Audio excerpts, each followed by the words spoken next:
Bacaan Alkitab kita pada hari ini dari Injil Yohanes 6 ayat 1 sampai dengan 21. Injil Yohanes 6 ayat 1 sampai 21. Saya akan membacakannya sesuai dengan Alkitab Terjemahan Baru edisi 2. Demikian. Sesudah itu Yesus berangkat ke seberang danau Galilea, yaitu danau Tiberias. Orang banyak berbondong-bondong mengikuti dia karena mereka melihat mujizat-mujizat yang diadakannya terhadap orang-orang sakit. Lalu Yesus naik ke atas gunung dan duduk di situ dengan murid-muridnya. Paskah, hari orang Yahudi, sudah dekat. Ketika Yesus memandang sekelilingnya dan melihat bahwa orang banyak berbondong-bondong datang kepadanya, berkatalah ia kepada Filipus, "Di mana kita dapat membeli roti supaya mereka dapat makan?" Hal itu dikatakannya untuk mencobai dia, sebab ia sendiri tahu apa yang hendak dilakukannya. Jawab Filipus kepadanya, "Roti seharga 200 dinar tidak akan cukup untuk mereka, sekalipun masing-masing mendapat sepotong kecil saja." Salah seorang dari murid-muridnya, yaitu Andreas, saudara Simon Petrus, berkata kepadanya, "Di sini ada seorang anak yang mempunyai 5 roti jelai dan 2 ikan. Tetapi apa artinya itu untuk orang sebanyak ini?" Kata Yesus, "Suruhlah orang-orang itu duduk. Adapun di tempat itu banyak rumput." Duduklah orang-orang itu, kira-kira 5.000 laki-laki banyaknya. Lalu Yesus mengambil roti itu, mengucap syukur, dan membagi-bagikannya kepada mereka yang duduk di situ. Demikian juga dilakukannya dengan ikan-ikan itu sebanyak yang mereka kehendaki. Setelah mereka kenyang, ia berkata kepada murid-muridnya, "Kumpulkanlah potongan-potongan yang tersisa supaya tidak ada yang terbuang." Mereka pun mengumpulkannya dan mengisi 12 bakul penuh dengan potongan-potongan dari kelima roti jelai yang tersisa setelah orang makan. Ketika orang-orang itu melihat tanda mujizat yang telah diperbuatnya, mereka berkata, "Dia ini benar-benar nabi yang akan datang ke dalam dunia." Karena Yesus tahu bahwa mereka hendak datang dan hendak membawa dia dengan paksa untuk menjadikan dia raja, ia menyingkir lagi ke gunung seorang diri.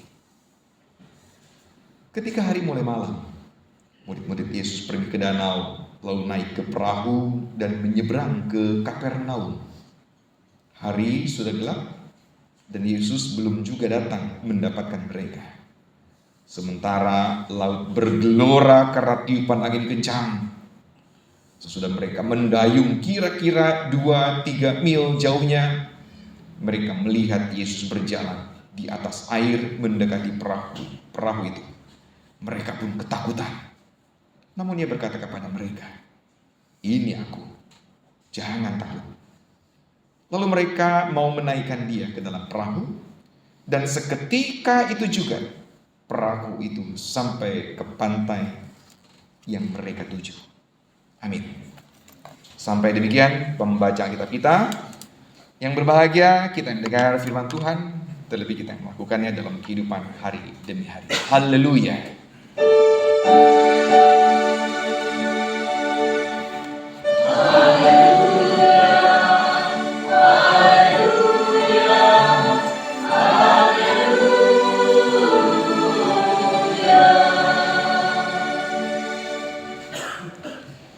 Bapak Ibu, ada satu lagu yang nanti di penutup kebaktian kita hari ini akan kita nyanyikan. Boleh kita buka dulu lagu penutup kita hari ini.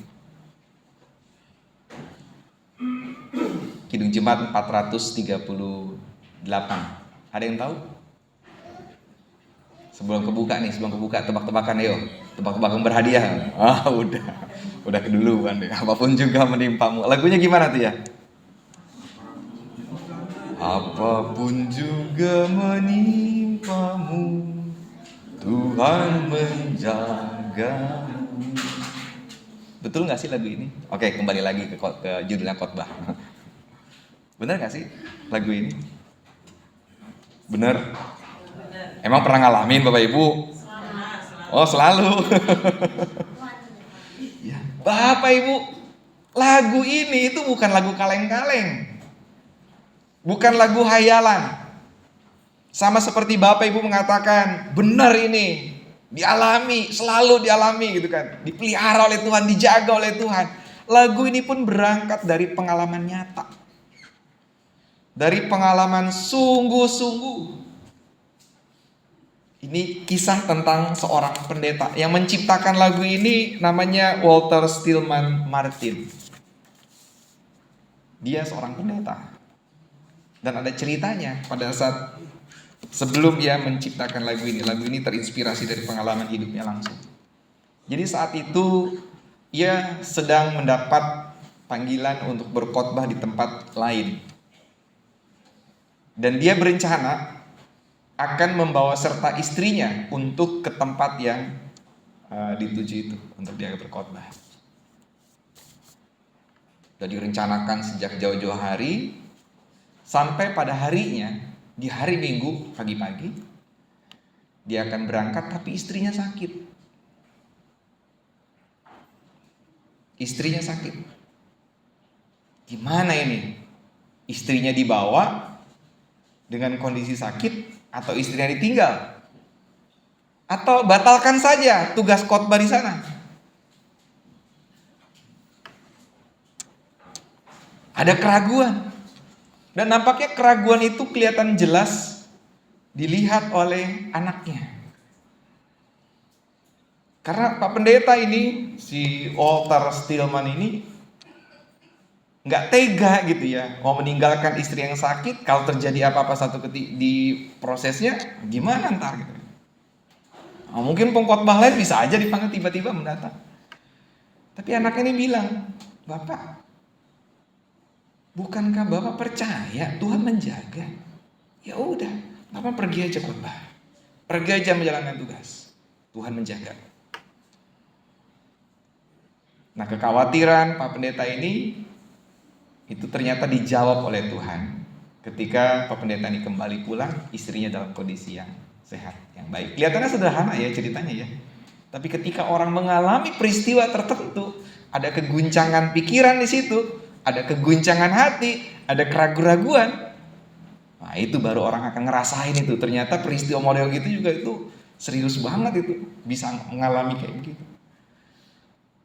Dan disitulah kemudian pendeta ini, Walter Stillman, menghayati bahwa betul-betul bukan hanya tertulis di dalam Alkitab, tetapi betul-betul dialami. Tuhan itu menjaga sampai pada tujuan, sampai ke tujuan ya. Judul renungan kita hari ini.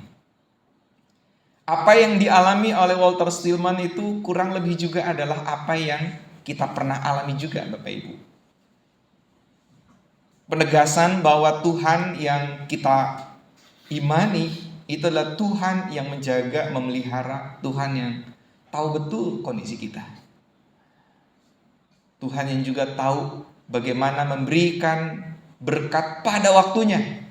Bukan pada waktu manusia ya, tapi pada waktunya Tuhan. Perikop kita hari ini berbicara tentang dua hal, yang dua-duanya itu berbicara tentang dua sisi, yang ada di pikiran dan juga yang ada di hati. Yang ada di pikiran itu khawatir, yang ada di hati ini takut, rasa takut. Takut dan khawatir itu dua hal yang berbeda ternyata. Takut itu soal rasa, khawatir itu soal pikiran.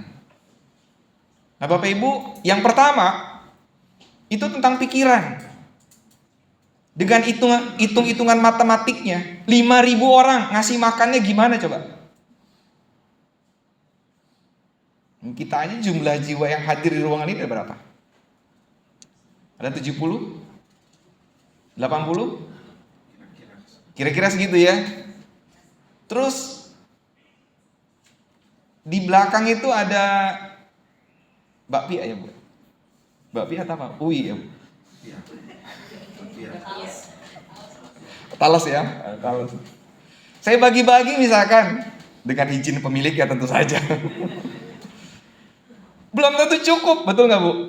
Belum tentu cukup dengan jumlah segini. Itu hitung-hitungan kita kok, ini apalagi 5 roti doang.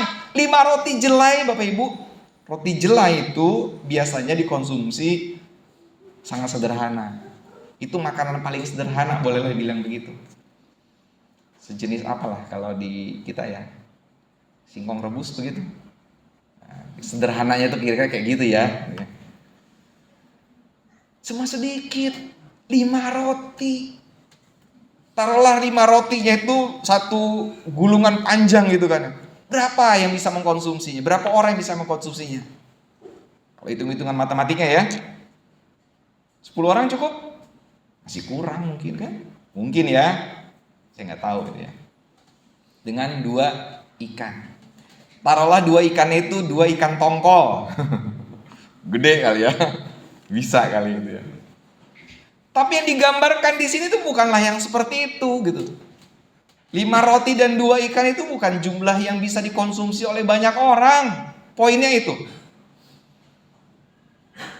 Khawatir gak dengan jumlah segitu, dengan jumlah orang yang akan dikonsumsi, orang yang akan mengkonsumsinya? Khawatir lah.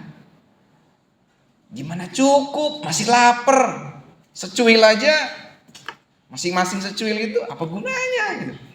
Itu pikiran manusia Bapak Ibu. Itu pikiran manusia dan karenanya wajar kalau seseorang kemudian menjadi khawatir. Karena pikiran kita tidak menjangkau kuasa yang lebih besar dari itu. Itu wajar, manusiawi banget kok. Dan para murid itu mewakili pandangan manusia pada umumnya yang khawatir. Gimana sampai pada waktunya nanti mereka kenyang? Gak ada dalam pikiran mereka gitu. Kekhawatiran itu terjadi. Itu yang pertama, kisah yang pertama. Kisah yang kedua itu tentang ketakutan. Ada kuasa yang begitu besar dan perlu dipahami bahwa dalam konteks Yahudi kuno atau Timur Tengah kuno, kuasa yang sangat menakutkan itu ada pada air. Air itu punya 2 makna, kematian dan kehidupan pada saat yang bersamaan juga. Kalau orang masuk ke dalam air, mati dia. Keluar dari air, hidup dia. Makanya simbol dari baptisan adalah dengan air. Ya kan? Kalau Tuhan Yesus ditenggelamkan, tanda dia sudah mati. Keluar dari air, hidup lagi. Maknanya kira-kira seperti itu. Demikian juga ketika kita dibaptiskan, diselamkan, walaupun kita dalam tekniknya itu menggunakan percik atau menggunakan basuh, itu hanya simbolnya, air sebagai simbolnya. Bersentuhan dengan air, tenggelam di dalam air berarti mati. Keluar dari air berarti hidup. Sekaligus juga dalam konteks bahasa Yunani, baptis itu sama artinya dengan mandi. Makanya kalau di gereja Katolik disebutnya sakramen permandian. Bukan sakramen baptis kan ya, diterjemahkan dengan itu. Bapak Ibu, ini gambaran. Dan dalam tradisi orang Timur Tengah kuno, masuk ke dalam air itu mati. Dikuasai oleh air itu mati. Dan kalau mereka ada di atas air yang banyak, kapanpun bisa tenggelam, mati. Itu kuasa yang menakutkan, kuasa yang mengerikan. Apalagi jika ternyata ada kondisi laut yang bergelora. Ayat yang ke-18 itu memberikan gambaran. Sementara laut bergelora karena tiupan angin kencang. Itu mereka sudah ada dalam ancaman akan pada masuk dalam kematian. Kengerian itu, ketakutan itu Bapak Ibu. Tapi narasi tidak berhenti di situ. Bahkan narasi tidak berakhir pada kematian para murid yang naik perahu itu. Narasi dilanjutkan dengan hadirnya sosok Yesus yang berjalan di atas air. Bisa Bapak Ibu? Bisa? Orang-orang sakti banyak yang bisa Bapak Ibu. Tapi dalam fenomena orang-orang Yahudi kuno, ini bukan fenomena yang biasa Bapak Ibu. Ini sangat luar biasa. Dengan ketakutan para murid melihat Yesus dan juga melihat angin yang bergelora. Jadi ketakutan itu double. Kalau Bapak Ibu ada di sungai atau ada di laut, terus tiba-tiba ngelihat ada orang jalan di atas air, apa yang ada dalam pikiran Bapak Ibu? Sakti, yakin. Orang sakti amat tuh, hebat itu kan, yakin tuh. Yang pertama muncul dalam pikiran Bapak Ibu apa kira-kira? Hantu, hantu, hantu, hantu. Sebelum bilang sakti, hantu dulu. Wah, ada orang begitu, ajaib amat tuh. Hantu kali ini, hantu. Ngeri lah Bapak Ibu, ngeri gak sih? Ngeri. Beda dengan orang yang udah biasa ngobrol sama hantu, nggak akan ngeri itu ya. Tapi Bapak Ibu, fenomena seperti itu sekali lagi bukanlah fenomena biasa. Itu fenomena yang sangat langka. Dan wajar kalau para murid takut atasnya. Tapi narasi sekali lagi tidak berhenti di situ. Narasi dilanjutkan lagi di bagian akhir. Ayat yang 21, lalu mereka mau menaikkan dia ke dalam perahu, dan seketika itu juga perahu itu sampai ke pantai yang mereka tuju. Selamat sampai tujuan. Narasi yang kedua ini menggambarkan bahwa ketakutan pun itu dapat dituntaskan bersama dengan Tuhan. Kengerian, ketakutan itu terselesaikan karena ada Tuhan.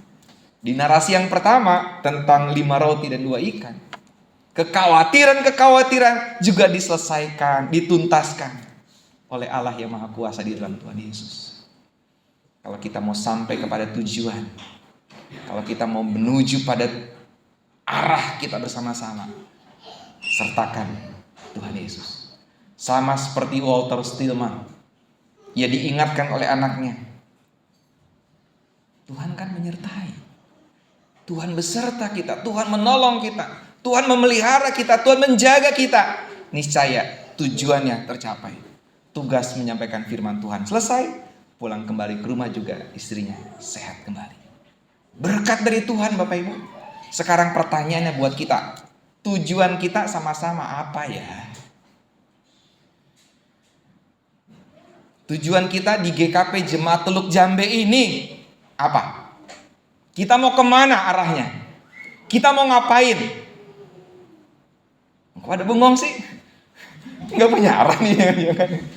Apa sih yang menjadi harapan, kerinduan, cita-cita bersama jemaat ini? Ada nggak? Nggak ada. Oh ya udah jalan aja. Masa nggak ada tujuannya? Harus ada lah tujuannya.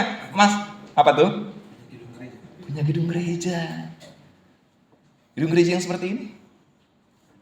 Yang baru. Atau mungkin boleh lebih spesifikkan. Memiliki gedung gereja yang punya dokumen. Wah, nggak boleh lebih spesifik lagi. Iya kan? Ada dokumennya nggak? Mungkin itu bisa menjadi target kita. Atau memang itu menjadi target kita? Menjadi target kita bersama? Atau sabar teuing. Begitu. Bodoh amat, Bapak Ibu? Enggak. Mukanya pada bengong semua gitu. Apa sih yang menjadi tujuan kita? Kehidupan kita berjemaat, jemaat Tuhan ini maunya apa gitu loh. Tujuannya apa? Targetnya apa sih? Kalau memang seperti yang disampaikan oleh Pendeta Manuel, kita punya tujuan memiliki gedung gereja yang punya dokumen, ayo kita menuju ke sana sama-sama. Ya, ayo. Jangan bengong begitu lagi. Ayo, itu jadi tujuan kita bersama, tapi dengan catatan penting. Tujuan itu kita capai bukan dengan mau-ku. Karena kalau maunya ku, ada berapa banyak ku di ruangan ini? Ada berapa banyak ku? Ada berapa banyak egoku? Ada berapa banyak mauku? Kita perlu mengingat ketika kita punya tujuan itu, serahkan dulu pada Tuhan. Ini sesuai dengan rencana Tuhan enggak? Ini maunya Tuhan atau enggak? Dan kalau memang kita menghayati betul ini memang maunya Tuhan, yuk kita berjalan sesuai dengan arah dan tujuan Tuhan. Berjalan bersama dengan Tuhan. Niscaya sampai ke tujuan. Walaupun ada banyak rintangan, tantangan, tetap akan sampai ke tujuan dengan selamat. Percayalah itu. Tapi kalau kita punya tujuan, lalu masing-masing sesuai dengan pikiranku, sesuai dengan mauku, jalannya begini, jalannya begitu, menyimpang ke kiri, ke kanan, ke atas, ke bawah, mundur lagi, segala macam, nggak nyampe-nyampe. Nggak seperti itu dalam kehidupan berjemaat. Visi kita, orientasi kita sama-sama. Dan satu syarat yang harus kita tuntaskan terlebih dahulu. 3 huruf yang biasanya gede banget dalam kehidupan manusia. E, G, O. Eliminasi dulu. Eliminasi. Kalau itu masih rada gede, masih gede banget malah, percayalah, sampai ke tujuannya itu hanya sekedar impian, harapan kosong. Percayalah. Ini sungguh-sungguh. Ini syaratnya. Dan kehidupan persekutuan kita dibangun dengan cara seperti itu. Tanggalkan egonya dulu, kikis egonya dulu, kenali kehendak Tuhan apa, jalani sesuai dengan kehendak Tuhan, tujuan Tuhan. Niscaya Tuhan menyertai sampai pada tujuan, selamat pada tujuan. Amin Bapak Ibu. Siap Bapak Ibu? Mari kita jalani kehidupan bersama dengan cara seperti itu. Jadikan ini sebagai mimpi kita bersama-sama, tujuan kita bersama-sama. Bawa dalam doa kita, bawa dalam setiap percakapan kita, obrolan kita. Jalani kehidupan bersama ini dengan tujuan sesuai dengan kehendak Tuhan. Dan niscaya pada waktunya Tuhan juga akan menjawab harapan dan kerinduan ini bersama-sama. Tuhan akan berikan kesukacitaan itu buat kita. Percayalah. Selamat pada tujuannya. Mari kita menyiapkan diri lebih sungguh lagi sampai pada tujuan kita bersama-sama. Singkirkan, eliminasi, kikis ego-ego kita itu. Kita menuju pada titik yang sama untuk kemuliaan Tuhan. Niscaya sampai pada tujuan dengan selamat. Tuhan berkati. Amin.